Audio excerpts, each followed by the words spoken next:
Okay, I think we can have Professor Kozak to open as well with us. So he is the president of the European Consumer Debt Network and also the project leader for PEPPI. For those who have worked on European projects, you all know what a lot of work that entails. And this is something which this project, it sort of presented itself to us thanks to Melanie, who is one of the speakers today, because we were having a meeting about Gemma. Melanie works, you are executive, how is it, director now? Yes, of Jean Antit Foundation. And we had collaborated before together. And we met kind of with the same ideas in mind about bringing more financial literacy and financial capability to vulnerable people, those who the foundation offers services to and others like them, because maybe the approach was more aimed towards maybe middle class, even the tools, the perspective. So we wanted to go for something different. And from there, we discussed debt advisory. And this is how the association, the work with PEPPI was born as well, because we are working on this project here. So I'm very happy to have her today. And we're going to have her again, and we were probably going to work a lot more together. And this is kind of, I was telling them before, Melanie, it's very important as well that we keep a record, as you know, of all what we discuss, so that it will form part of the advisory once it is finally available as a service. We're kind of building it from the bottom up, so it's, in a way, it's easier, in a way, it's more difficult, but kind of, it's quite exciting, although sometimes very slow as well.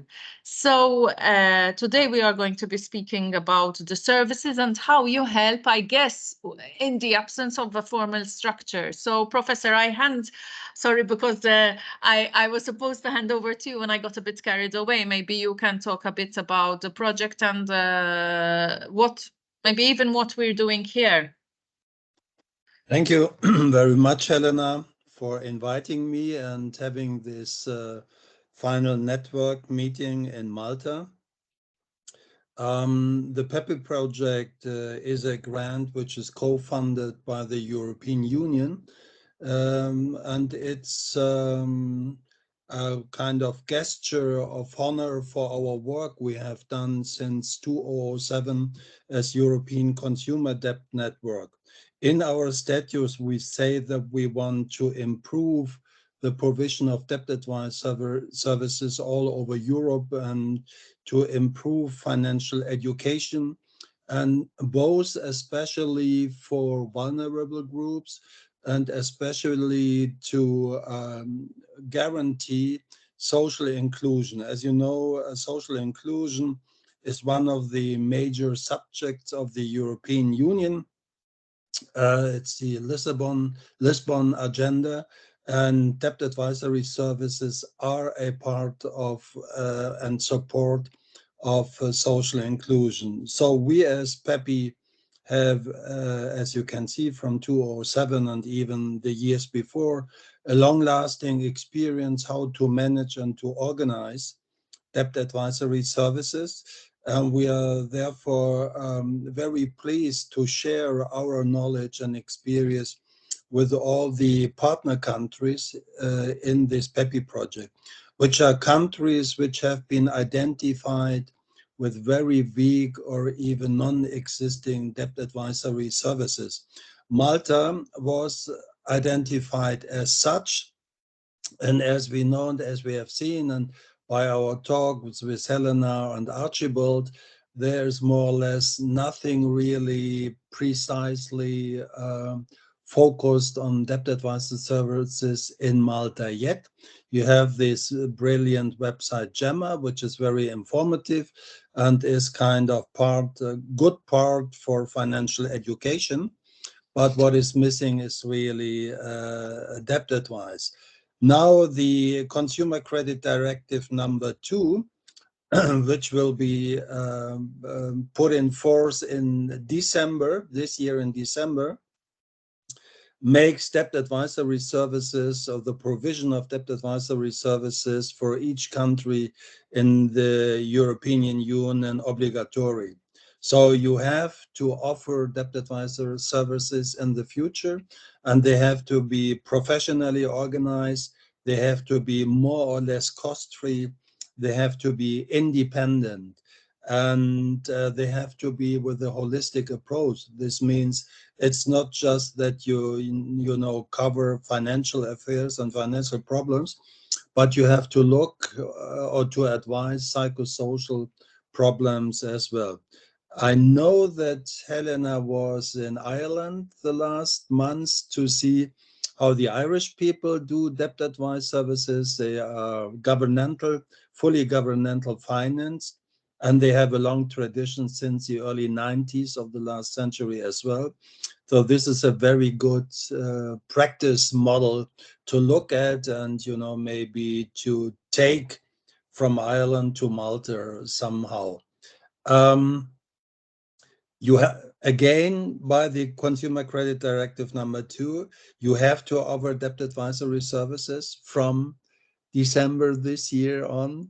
Your efforts, or the efforts of the Maltese government, will evaluate it in the next 2 years. So after 2 years, that means end of 2025, you have to give a kind of report to the European Union about your efforts, your success, and so on. And as I was told, if you don't succeed, you will get a fine, or Malta will get a fine for not doing this. So it's an important activity, and it's not for this reason an important activity, but it's really a needed support for the people. We know that by inflation, energy crisis, and many other factors, the number of vulnerable people, vulnerable groups is increasing all over Europe. And you will have a certain amount of people who are already over-indebted now in Malta as well. And where do they go? So far as I know, they go to lawyers, and they have to pay money for getting help. And this cannot be the idea, because if you're over-indebted, you don't have any money. And then everything you have to pay increases your debt and spread your debt. And therefore, the more or less cost-free debt advisory service by an independent organization are so important. And very interested what I will hear today by the End-Tide Foundation and Caritas, which might be good organizations to provide and to engage in this field. So I hope we will have a good meeting. I'm sure we will have a good meeting, and hand over back to Helena. Thank you for listening. I won't take up a lot of your time. I would just like the speakers to sort of give a bit of a bio, and then go into the services, and we can have interventions by people, or you can sort of comment on each other's kind of how you network between you and all that. So actually, I'm just going to hand it on to you, and you can go ahead. Thank you so much. Hi, thank you. I'm Melanie, as Helena has introduced me before. I'm the Executive Director of St. Jean-Tide Foundation. I have been working with the foundation for the past 13 years, but have been appointed the director as from June this year. Archibald has, the presentation. I've prepared some presentation slides to go through the services being provided by the foundation, especially when it comes to people facing financial difficulties. You can switch the slide. Archibald, please. So the St. Jean-Tide Foundation was established in 2007 and as a non-profit organization. It is the social care service arms of the Sisters of Charity of St. Jean-Tide Touré in Malta. Its overarching aim is to provide professional services to vulnerable individuals and families who are at risk of sliding into poverty and social exclusion. SIAF provides various services free of charge to families and individuals in need. These services consist of the community social work, where we operate a team of social workers in 5 localities in the southern part of Malta. The SOAR service, which is a survivor-led service that works towards supporting other women survivors of domestic violence and their children. The ILWIN service, which aims to support family caregivers of persons suffering from mental illnesses. And the IVY, which is our latest edition, which stands for Interrupting Violence Towards Youth, which is a youth-led online education platform raising awareness about domestic and intimate partner violence and advocating on healthy relationships. The foundation focuses on a holistic approach. Today, we shall delve into our commitment to supporting families and individuals at risk of sliding into poverty and social exclusion. At SIAF, we understand the critical importance of addressing financial challenging and indebtedness within our communities.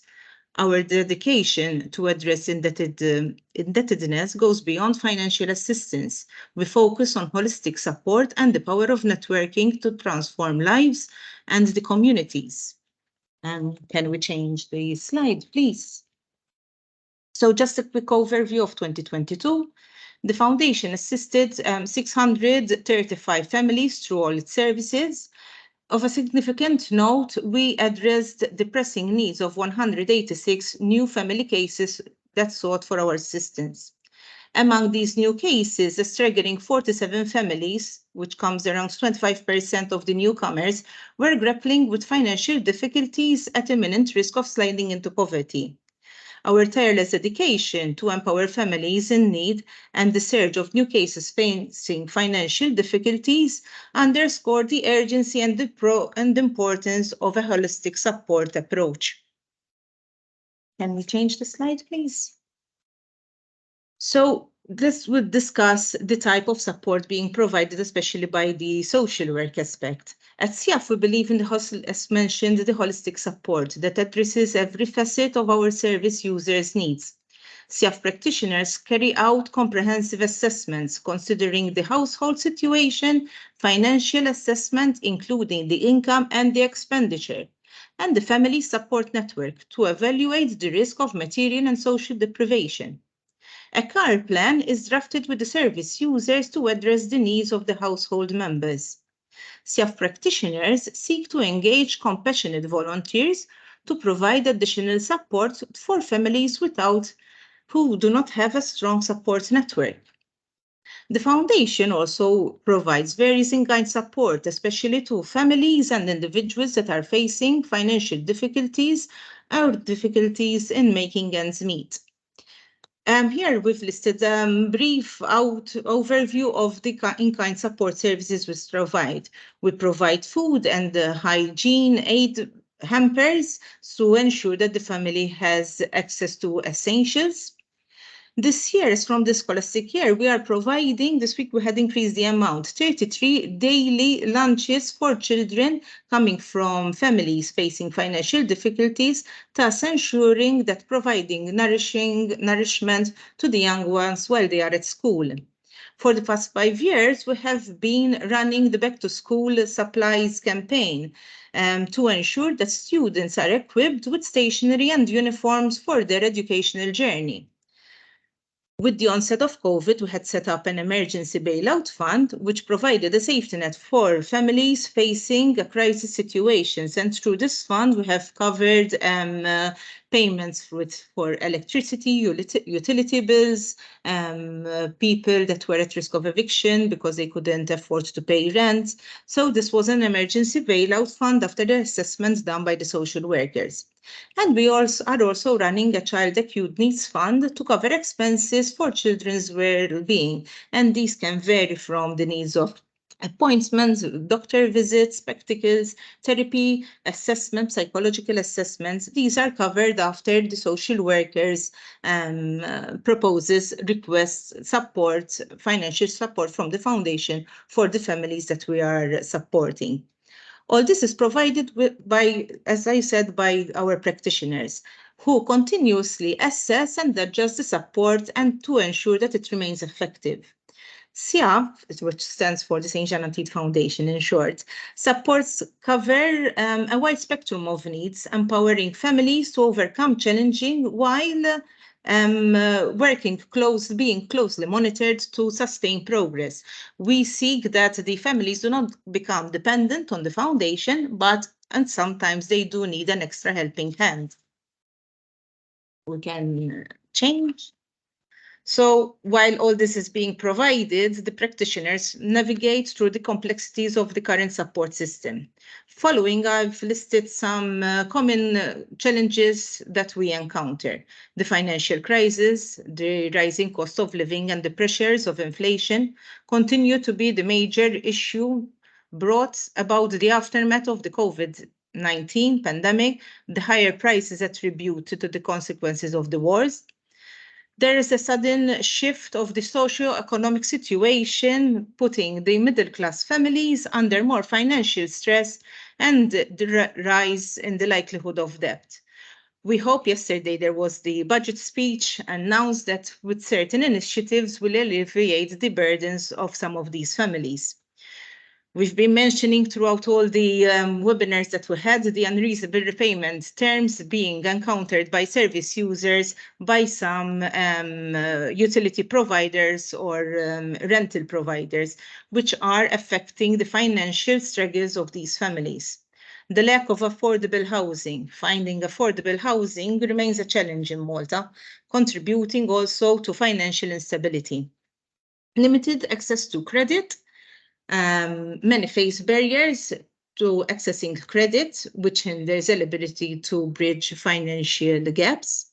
As we said, no debt advisory services. The absence of debt advisory services further aggravates the financial difficulties of indebted service users. Hopefully, through the Consumer Direct Credit Directive and the PEPPI project, the situation will improve. These challenges underscore the urgent need to innovate solutions that can break down barriers to support. We acknowledge the challenges our service users face, including the lack of affordable housing and the lack of debt advisory services, and we are committed to finding innovative solutions to overcome these barriers. Can we change? We were mentioned about the impact of networking. Networking plays a vital role in our mission to deliver holistic support.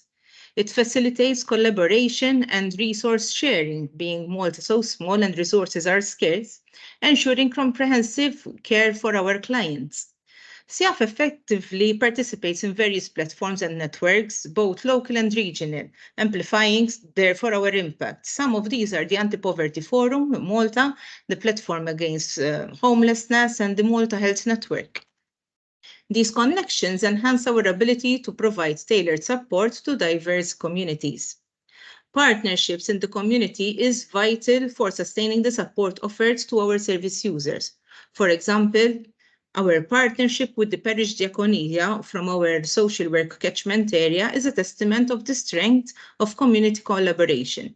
Together, we work to extend the reach and bolster our service users' well-being. Networking is the cornerstone of our holistic approach, enable us to broaden our support network, share resources, and make a more significant impact in the communities that we serve. I would like to share if we could change the slide.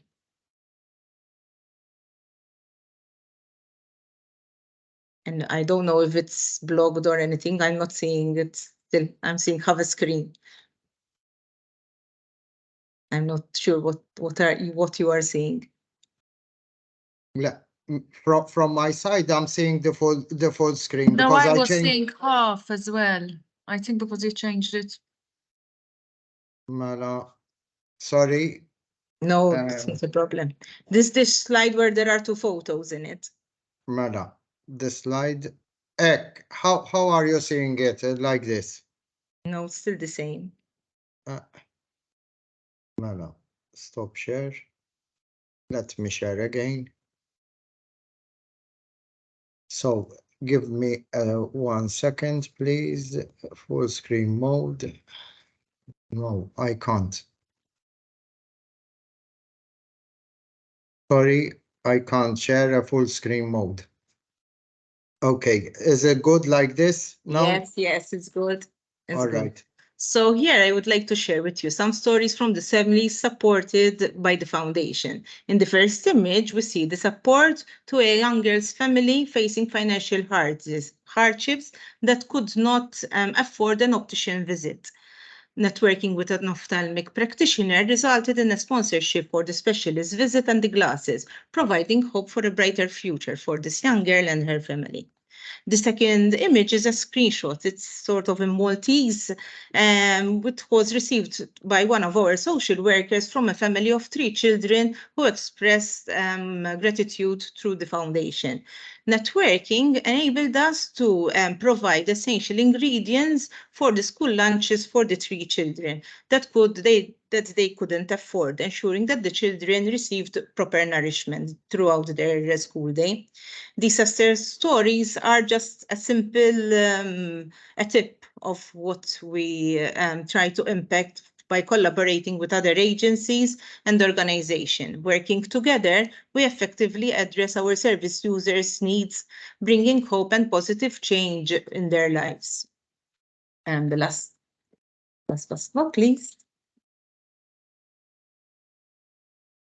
So as St. Jean Antis Foundation, we are dedicated to providing comprehensive support and addressing all facets of our service users' needs. Collaborative efforts with various organizations and agencies is essential in reaching our holistic goals. Together, we have witnessed a tangible impact of our work on the lives of those that we serve. Here, I would like to extend our sincere gratitude to the GEMMA team and to the Ministry of Social Policy and Children's Rights for believing in our mission and being supportive in making a positive difference in the lives of those we serve. I would like to thank you all for listening and for your attention. Thank you. Okay, Mr. Triganza then. Thank you. So, I'm Nicolas Triganza. I'm a social worker with Caritas. I form part of the counseling and social work unit.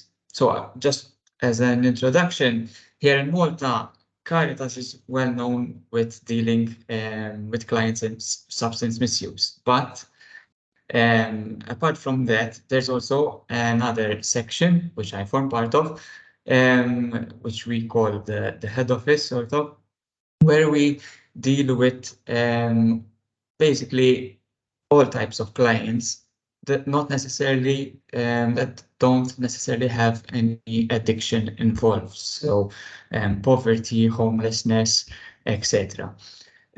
So this topic is very relevant to us, and today I will be sharing with you some of our services and how we try to help these service users. But before going into these services, I'd like to go through what factors contribute to a client becoming in this situation, or as well as to whom do they typically owe their debt. So if we can move to the second slide. Okay, so these are the 3 questions that I'll be dealing. So next slide. The first factor, obviously, is addiction. So in general, as Caritas, we see a lot of clients that face addiction, be it gambling, alcohol, or drugs, or a mix of all. And obviously, this situation leads clients to have great debts with different people. Typically, they are loan sharks, so they would borrow money from other people with high interest rates. This is what we call usury. In fact, later on, I'll be speaking about a particular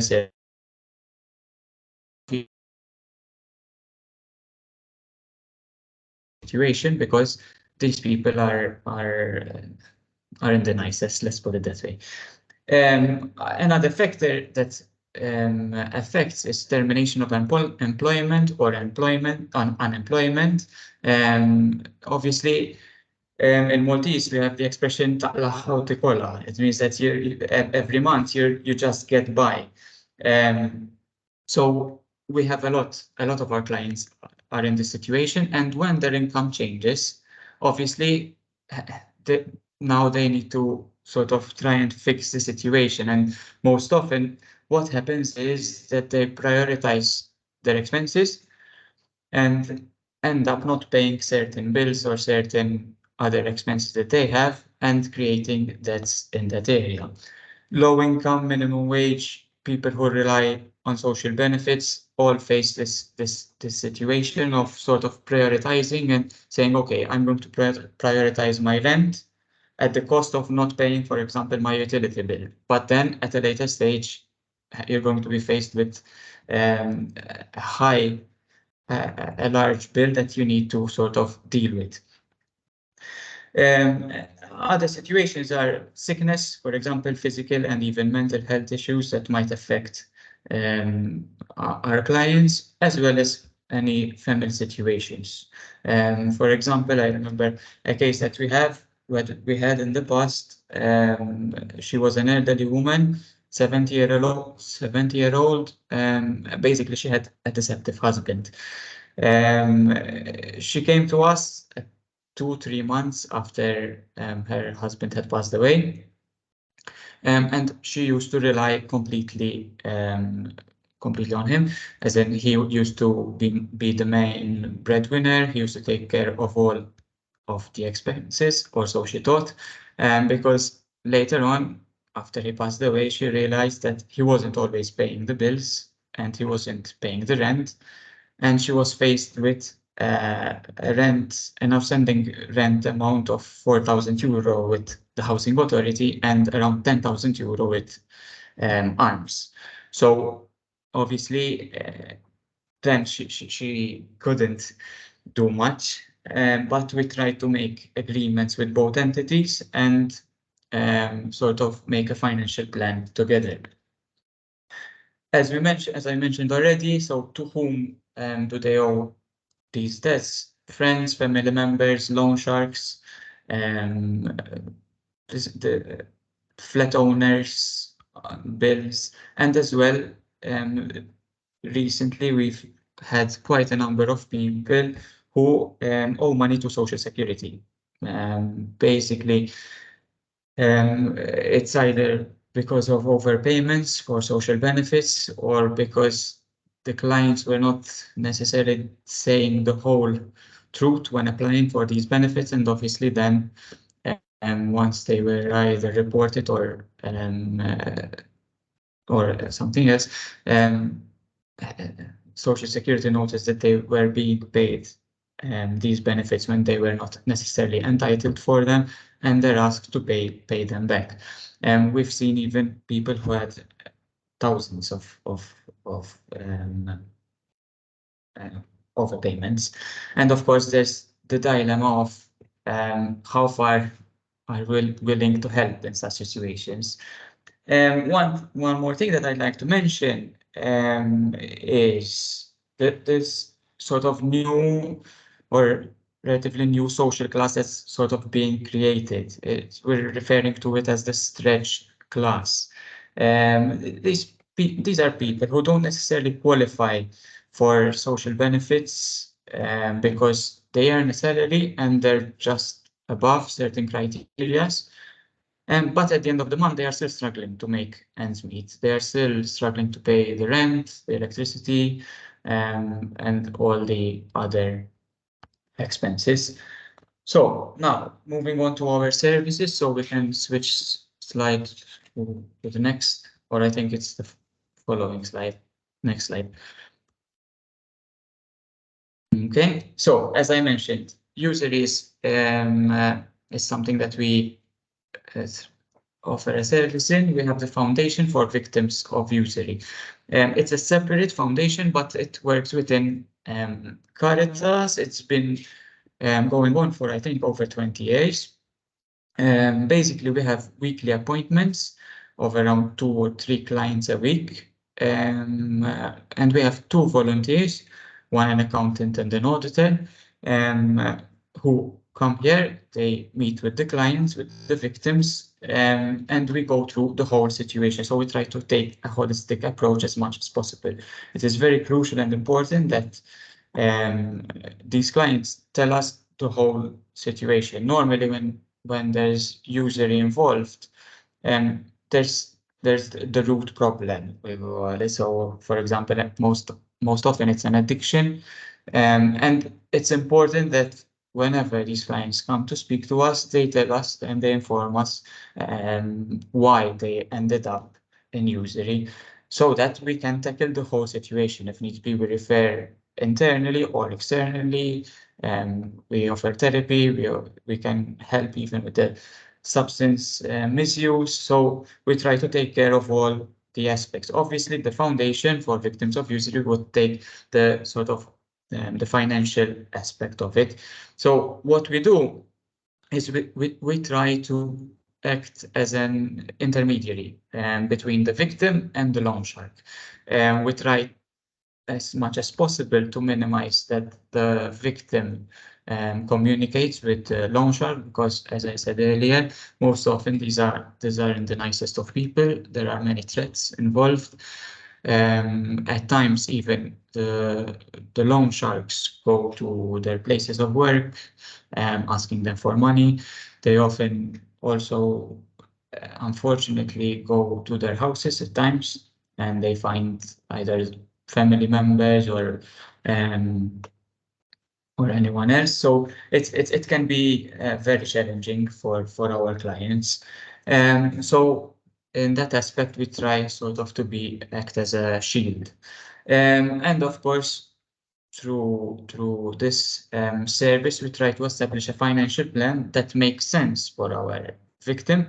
So obviously, we know the reality that they cannot pay these loan sharks all at once, but they need to keep on sort of living and having their daily needs. And we make a financial plan with them. So then it's important to note here that we do not pay the debts ourselves. The client will pass on the money to us, and we then distribute according to our plan to the loan sharks.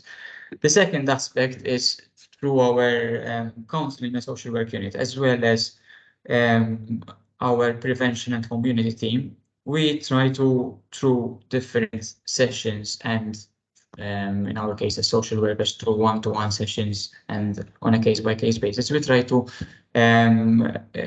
educate people, our clients, with budgeting skills, even just simply listing all the expenses and the income and giving sort of prioritizing what's our expenses, what's important, what's essential, what's a luxury, for example, and how we can, moving forward, how we can distribute our finances better. Other services are advocacy with other entities. This is important, as was already mentioned, that we communicate with other entities. We are aware that in Malta we're not on our own, so it's crucial that we discuss with other entities. And lastly, similar to the fund that was already mentioned, we have the Help the Needy Fund, because there are one-off occasions where we help out financially. Obviously, this is after a social work assessment where we try to go over different options as well. And it's important to know that we do not give any cash to our clients, but if we're going to assist with, for example, a rent payment, we speak directly with the landlord or the flat owner, and we make sure that the rent is registered. Because, for example, last week I had a third country national who recently lost his job, and he came here, he showed me his contract, and it was just a piece of paper, 1 page, handwritten or wrinkled up. So it was very clear that it was not registered, and unfortunately we couldn't assist. So we make sure that it's official and registered. And in such cases, we then communicate with the landlord, and we via internet banking we pay directly to the landlord. This fund is used for sort of when it comes to rent, electricity bills mostly, and at times medication. And again, it's one-off occasions, so we're not going to pay the rent 3 months in a row for a client. It's just on one-off occasions after the assessment, and as well we have a capping. So basically, that's most of our services. And the last slide is about networking. So it is obviously we get a lot of referrals from different entities, NGOs, agencies, and as much as possible, whenever people are referred to us, we try to get as much as possible. We try to get feedback, because obviously we know that some of our clients try to, we call it, shop around, so that they try to see what they can obtain from the different services, and sort of we try to work towards the clients becoming independent and not depending on different services for assistance. Obviously, we know the reality out there that it's not always easy, especially if they have low income and there are children involved. But as much as possible, we try to avoid dependency on our services and in general. Also, feedback from other professionals helps to avoid abuse. As well, as I mentioned, advocacy with different entities, be it when it comes to utility bills with ARMS, or even with social security, with social housing. There are obviously the social housing reports that we also write on behalf of the client whenever they are applying for social housing and rent subsidy benefits, and as well whenever they have certain complaints, maybe about their neighbors or something. We also try to give our little sort of report, so that at least it's not just their word. And to conclude, advocating for us as Caritas is crucial, especially I believe as for us as social workers. It is giving a voice to those who are really in need, to those who are voiceless, to those who are the most vulnerable, and sort of it's putting a name, or rather a case or a story behind the numbers, the deaths that people might see. So that is all from my end. Thank you. Thank you.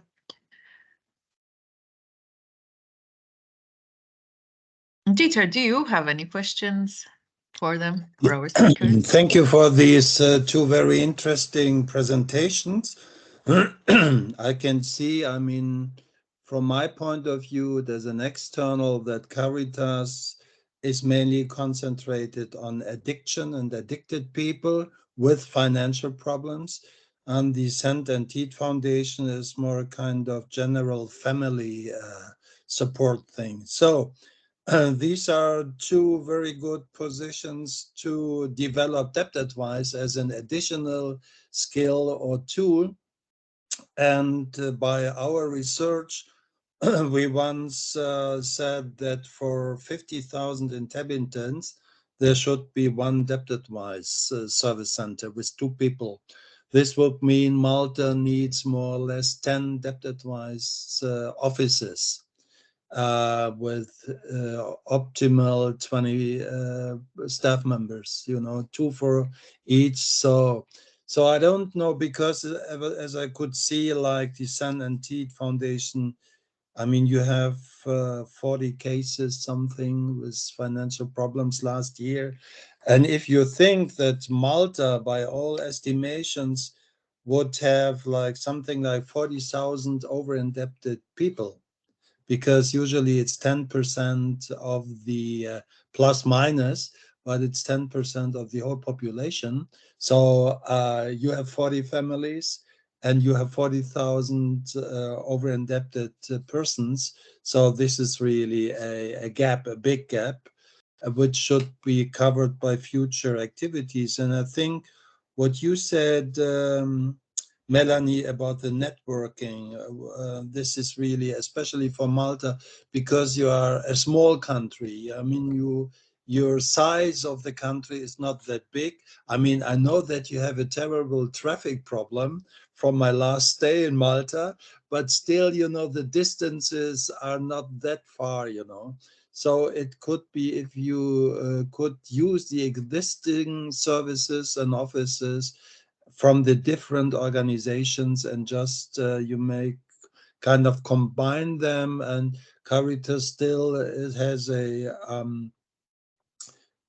weight on addiction plus financial problems, because maybe you not have only substance addiction, but gambling addiction as well, or internet addiction, I don't know. But these are the things which are, you know, for the future. More and more people get addictions by gambling, non-substance addictions. So you could enlarge your services from Caritas. And the San Antide Foundation covers already many like general social, psychosocial problems, and you could concentrate on this. And so you could have two different focuses, like just from your two organizations. And maybe the government will, or some municipalities will do some, you know, municipal debt advice services, which is happening like in the Netherlands. In the Netherlands, they have many municipal debt advice services run by the cities. We have in Germany as well these kinds of services. Caritas, and maybe you can, Nicholas, I can give you connections to Germany Caritas, because they are one of the major providers of debt advice services in Germany. It was a long tradition. So this is, you know, it would be a mutual thing, you know, Caritas Germany giving advice to Caritas Malta somehow. And so I see, yes, I see possibilities, you know. Very interesting presentation. Thank you for that.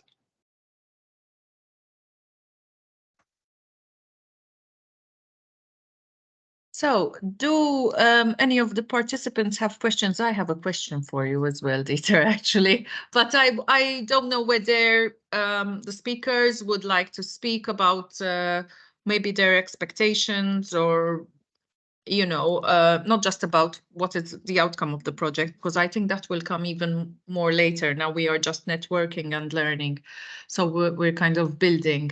So I don't know if you, as speakers, or maybe the participants, have any questions or would like to comment more. From my side, if I would like to make a comment with regards to the debt advisors. I think that in Malta they need to be, if eventually we'll have debt advisors, they need to be recognized as an authoritative person, so that when they are advocating on behalf of service users or whoever is accessing to their services with the utility companies, with the authorities where there are debts incurred, they know this, and these people are being followed with a care plan, a holistic approach and support. So yes, actually we are trying to advocate for better repayment terms, but sometimes we are working to find a wall against us. So this thing would be of better support to eventually the over-indebted persons. Okay. Nicholas, do you have anything further to add, maybe?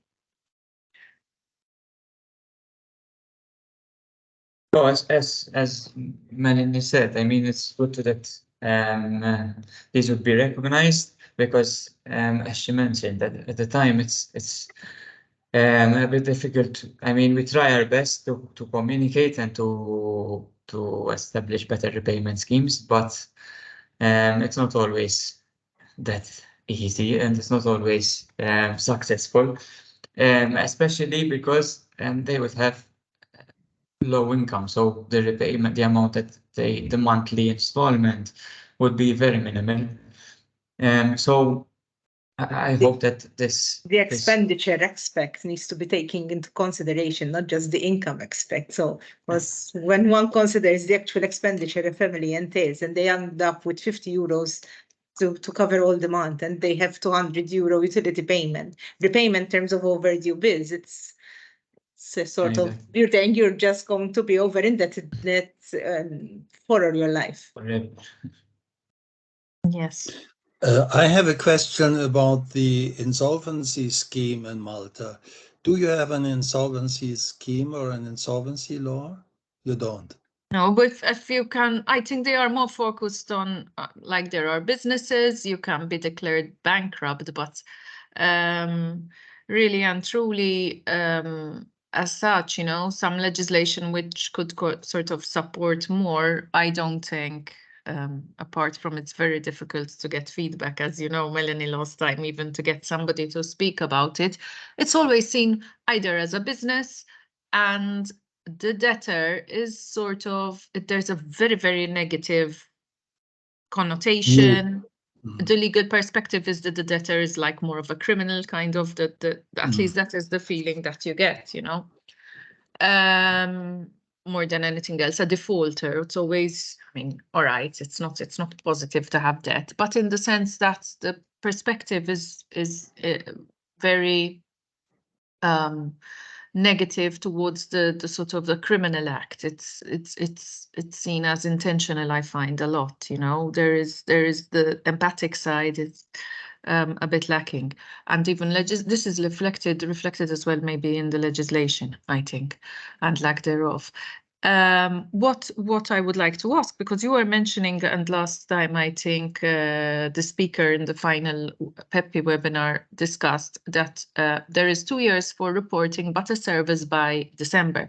Given that Malta doesn't have a service, and that sort of we are working also to try and, you need to get the funding, you need to get the structure, and at the same time, in parallel, you need to create and design accredited training so that the advisors are all formed sort of with the same background, and it is recognized, so then they can, that the service is recognized, so you don't have a disparate group, separate people with separate backgrounds, with not, you can have those, but they need to have the same qualifications and provide the same, type of advice, because it has to fit in certain parameters. We're talking about something structured. So does the service have to be available by January 2024, or will there be exemptions if the service is still being created?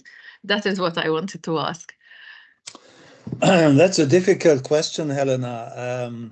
I think we asked I can ask this again because I'm at the end of November before our conference in the Financial Service User Group, and there are the relevant people from the EU. But as far as I understood, if you demonstrate, I don't know whether it will be really expected that you have already then existing debt advisory services. I mean, you can, if you are just coming from scratch. I mean, you are not really coming from scratch because you have Caritas and San Indeed Foundation doing something, and it would be, I guess, more important to give at least these two different organizations, yes, more money and more reputation to do debt advisory.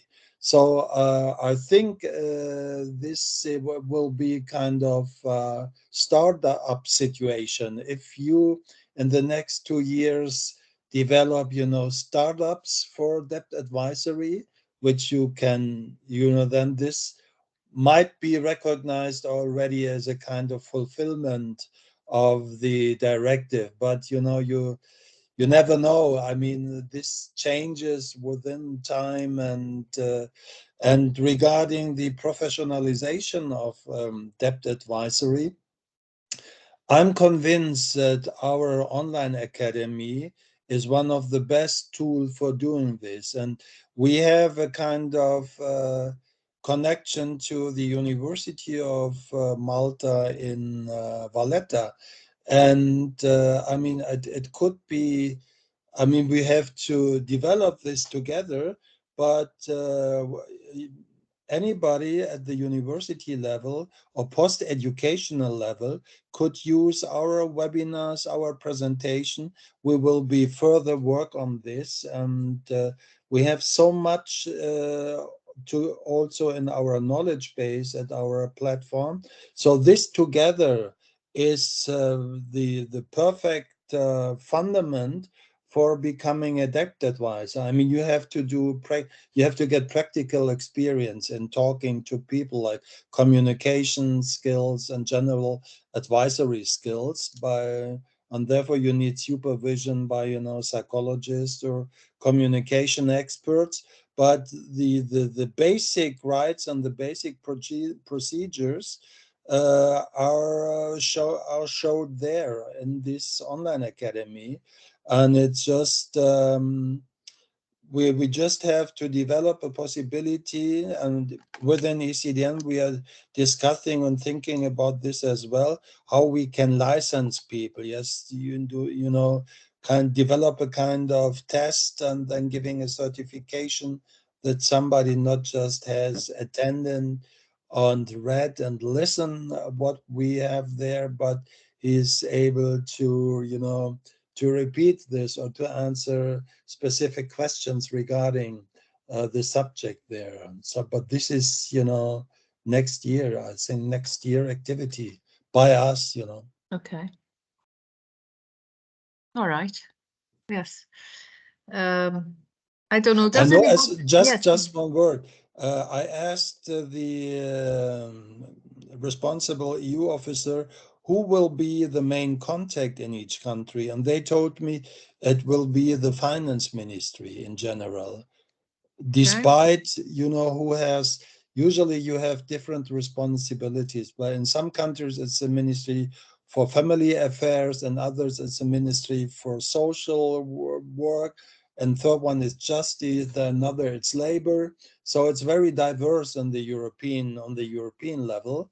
And they told me, yeah, it will be more or less always the Ministry of Finances. So the Ministry of Finances, even in the EU, is usually very much on the entrepreneur side, on the business side, and has not really the skills for social works and, you know, social considerations. So this will be interesting to find out who is the responsible ministry in Malta for the transition of Consumer Credit Directive number 2, and whether it's the finance ministry, or whether it's a ministry who at your ministry, Helena. So no, I would think with consumer credit it would be finance, but I stand to be corrected. I know that, for example, when it comes to the frameworks for financial capability, the OECD, the contact point is always finance. So I would think that it would be the same thing. Aren't there participants today from the Ministry of Finance attending this webinar? Because there was something like MMFF or so. I thought this might be finance. No. But No? MFA. yes, because we have a tendency to change acronyms, but so we have, I don't know if the participants can tell us which ministry. I think we have a director here, but she is PDPI.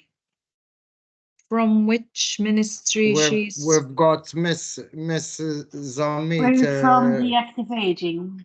Okay, yes, all right. So we have active aging. Ashahna, our acronyms changed, Dieter, just to let you know. So every so often you're trying to Finance is MFE. Aha, MFA. it's MFE. So yes. No, they're not here. We do send out, to be fair, but they don't always respond. No, and we have to network for it more. because we do send them invitations. I know they are quite busy, but this is something that we have to discuss because we've been involved like from before. But for certain things, I guess when it comes a bit more to the social sort of, it's a bit maybe the focus isn't there at the moment. But to be fair, as everybody knows, there was the budget yesterday, and I think their minds were pretty much elsewhere. So we're ours to see where we stand as well. But I was in Croatia. I had a meeting with like the banking association.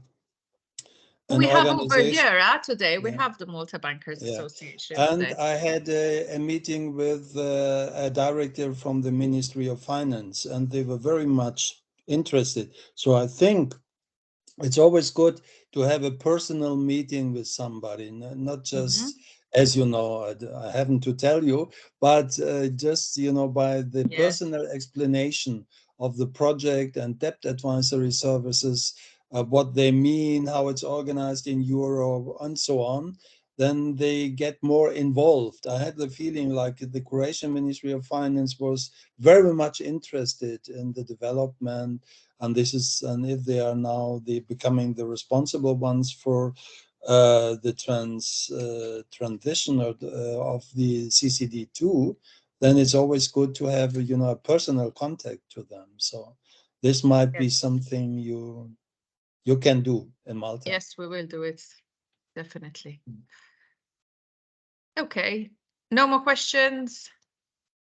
All right, thank you so much. Thank you to the speakers. Thank you, Dieter, and thank you, Archie, for everything. And thank you to the participants. We will be uploading this video so the clip can be watched. And I don't know whether it is possible, Archie, to also forward to ECDN or not, or we can give them, I don't know whether this has been done already, because we are uploading these on our channel, I think, no?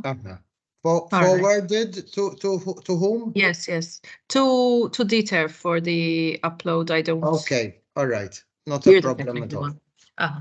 All right, okay. Thank you so much for today for your participation. We have one final webinar, national network meeting. We will be chasing a bit more. We do, just so you know, Archie does send reminders. We give him quite a bit of work.